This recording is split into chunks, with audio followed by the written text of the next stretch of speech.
Hello, good evening. Welcome to ARS News Channel.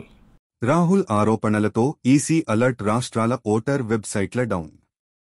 Karnataka, మహారాష్ట్రలో assembly, Lok Sabha ఎన్నికల సందర్భంగా భారీగా ఓట్ల చోరీ జరిగిందని, దీనికి ఈసీయే కారణమంటూ లోక్ సభలో విపక్ష నేత రాహుల్ గాంధీ చేసిన ఆరోపణలు దేశవ్యాప్తంగా కలకలం రేపుతున్నాయి. రాహుల్ ఆరోపణలతో ఇన్నాళ్లు స్వతంత్ర సంస్థగా చెప్పుకుంటున్న ఈసీ ఆత్మరక్షణలో పడిపోయింది. రాహుల్ ప్రెస్ మీట్ పెట్టి ప్రజెంటేషన్ ఇస్తుండగానే కర్ణాటక, మహారాష్ట్ర రాష్ట్ర ఎన్నికల ప్రధానాధికారులు ఆయనకు సవాళ్లు విసరడం ప్రారంభించారు. ప్రజా ప్రాతినిధ్య చట్టం ప్రకారం ప్రమాణం చేసి అఫిడవిట్ సమర్పించాలని, లేకపోతే దేశ ప్రజలకు క్షమాపణలు చెప్పాలంటూ కర్ణాటక, మహారాష్ట్ర ఎన్నికల ప్రధానాధికారులు ట్వీట్లు చేయడంతో పాటు రాహుల్కు లేఖలు పంపారు. దీనిపై కాంగ్రెస్ పార్టీ వెనక్కి తగ్గేదీ లేదని తేల్చేసింది. దీంతో రాహుల్ తదుపరి ప్లాన్ ఏంటో తెలియక మల్లగుల్లాలు పడుతున్న ఎన్నికల కమిషన్ వర్గాలు తదుపరి చర్యలపై దృష్టి సారించినట్లు తెలుస్తోంది. ఇదే క్రమంలో ఇవాళ ఉదయం నుంచి మహారాష్ట్ర, రాజస్థాన్, మధ్యప్రదేశ్, బీహార్ రాష్ట్రాల ఎన్నికల ప్రధానాధికారుల వెబ్సైట్లు పనిచేయడం మానేశాయి. ఆయా వెబ్సైట్ల నుంచి కూడా రాహుల్ గాంధీ ఎన్నికల డేటా తీసుకుని బయటపెడతారన్న భయంతోనే ఇలా వెబ్సైట్లు మూసేశారని కాంగ్రెస్ నేతలు ఆరోపిస్తున్నారు. అయితే ఈసీ మాత్రం వీటిపై వివరణ ఇచ్చేందుకు సిద్ధంగా లేదు.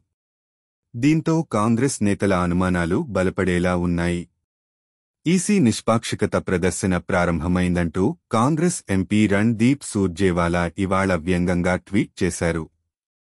రాహుల్ గాంధీ ఆరోపణలు చేయగానే మహారాష్ట్ర, బీహార్, మధ్యప్రదేశ్, రాజస్థాన్ ఈ ఓటర్ పేజీలు డౌన్ అయిపోయాయంటూ ఆయన ఆరోపించారు. కాంగ్రెస్ పార్టీకి చెందిన ఇతర నేతలు కూడా రాహుల్ గాంధీ ఆరోపణల వీడియోల్ని ట్వీట్లు చేస్తున్నారు. ఇప్పటికైనా ఈసీ రాహుల్ గాంధీ ఆరోపణలకు జవాబు చెప్పాలని కోరుతున్నారు. రాహుల్ గాంధీ కొన్ని ఓటర్ల పత్రాలను ఉదహరిస్తూ వాటిలో ఉన్న లోపాలను పాయింటర్ల ద్వారా వివరించారు. అనేక ఓటర్ల పత్రాల్లో ఓటరు తండ్రి పేరులో అక్షరాలు అస్పష్టంగా, గందరగోళంగా ఉన్నాయని చూపించారు. చాలా ఓటరు పత్రాల్లో ఇంటి నంబరు 00 అని ఉందని ఆయన అన్నారు. చాలామంది ఓటర్ల పత్రాల్లో వారి ఫోటోలు లేవని రాహుల్ గాంధీ తెలిపారు. ఈ లోపాలను చూపించి ఇది ఓట్ల దొంగతనం అని అభివర్ణించారు. చివరి 5 నెలల్లో ఎక్కువ మంది ఓటర్లను జాబితాలో చేర్చారని, ఎగ్జిట్ పోల్స్ ఒకలా, ఫలితాలు మరొకలా వచ్చాయని ఆయన ఆరోపించారు. దీని ద్వారా ఓట్ల లెక్కింపులో అవకతవకలు జరిగాయని ఆయన వాదించారు. బీహార్లో లక్షల మంది ఓటర్లను తొలగించారని, ఈవీఎంలతో ఎన్నికల నిర్వహణపై అనుమానాలు ఉన్నాయన్నారు. ఇటీవల జరిగిన రాష్ట్రాల్లో ఎన్నికల ఫలితాలపై అధ్యయనం చేశామని, హర్యానా, మధ్యప్రదేశ్లో అంచనాలకు భిన్నంగా ఫలితాలు వచ్చాయని వెల్లడించారు.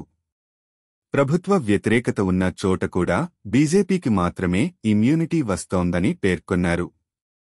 ఎగ్జిట్ పోల్స్ అంచనాలు కూడా తప్పుతున్నాయన్నారు. ఎన్నికల సంఘం ఎలక్ట్రానిక్ డేటాను ఎందుకు ఇవ్వడం లేదని రాహుల్ ప్రశ్నించారు.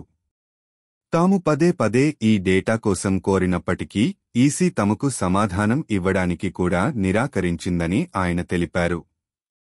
రాజ్యాంగానికి ఓటు హక్కు ప్రాథమికమని పేర్కొన్న రాహుల్ గాంధీ సరైన వ్యక్తులకు ఓటు వేసే అవకాశం కల్పిస్తున్నారా లేదా, ఓటర్ల జాబితాలో నకిలీ ఓటర్లను చేర్చారా లేదా అనే ప్రశ్నలు లేవనెత్తారు.